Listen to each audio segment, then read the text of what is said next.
ওম নমঃ শিৱায়। প্ৰিয় দৰ্শক, আজি আপোনালোকক ক'বলৈ লৈছোঁ মহাদেৱ শিৱৰ এনে এটা মহামন্ত্ৰ। এই মন্ত্ৰ জপ কৰিলে আপোনাৰ সকলো মনোকামনা পূৰণ হোৱাৰ লগতে আপোনাৰ জীৱনৰ সকলো সমস্যা অতি সোনকালে সমাধান হ'ব। মহাদেৱ শিৱৰ এই মন্ত্ৰ জপ কৰিবলৈ অতি সহজ আৰু পালন কৰিবলগীয়া সাৱধানতাও বৰ বিশেষ নাই। মহাদেৱ শিৱ হৈছে বিনাশিক দেৱতা। এই মহামন্ত্ৰ ফাঁকি জপ কৰাৰ আগতে আপোনাৰ দেহ মন শুদ্ধ হোৱা দৰকাৰী আৰু এই মন্ত্ৰ যেতিয়া আপুনি জপ কৰিব তেতিয়া আপোনাৰ সন্মুখত শিৱৰ ফটো বা শিৱলিংগ থাকিব লাগিব। লগতে যদি ৰুদ্ৰাক্ষমালা হাতত লৈ এই মন্ত্ৰ জপ কৰিব পাৰে তেন্তে ফলাফল অধিক পোৱাৰ সম্ভাৱনা থাকে। মহাদেৱ শিৱৰ এই ৰুদ্ৰ মন্ত্ৰ জপ কৰিলে সৰ্বমুঠ ৮টা উপকাৰ পোৱা যায়। প্ৰথমতে ভগৱান শিৱৰ এই মহামন্ত্ৰ জপ কৰিলে জীৱনৰ সকলো পাপ আৰু দুখ দূৰ হয়। দ্বিতীয়তে মস্তিষ্কৰ চাপ নাইকিয়া হৈ মগজু শীতল হৈ পৰে আৰু দিনটোৰ কাম কাজ কৰিবলৈ আগ্ৰহ বাঢ়ে।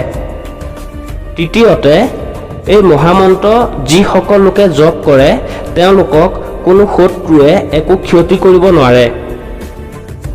চতুৰ্থতে এই মন্ত্ৰ যদি জপ কৰা যায় বা জপ কৰে তেতিয়া জীৱনত আৰ্থিক উন্নতি হয়।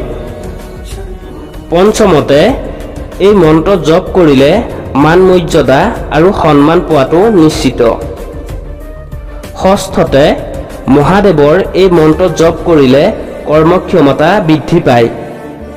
সপ্তমতে এই মন্ত্ৰ জপ কৰিলে মনত এক অদ্ভুত শক্তি ভৰি পৰিব আৰু অষ্টমতে এই মন্ত্ৰ যদি জপ কৰে তেন্তে মনত এক বিশেষ উৎসাহ আৰু কৰ্মস্পৃহা বৃদ্ধি পায়। লগতে সকলো মনোবাঞ্ছা পূৰ্ণ হয়। এই আচৰিত মহাদেৱ শিৱৰ মহামন্ত্ৰ ফাঁকি হৈছে ওম নমঃ ভগৱতে ৰুদ্ৰায়। প্ৰিয় দৰ্শক, মহাদেৱ শিৱৰ এই মহামন্ত্ৰ ফাঁকি পুৱাৰ ভাগত প্ৰতিদিনে 3বাৰকৈ জপ কৰিলে আপোনাৰ মনোবাঞ্ছা পূৰ্ণ হ'ব, যদিহে আপুনি ভগৱান শিৱক বিশ্বাস কৰে।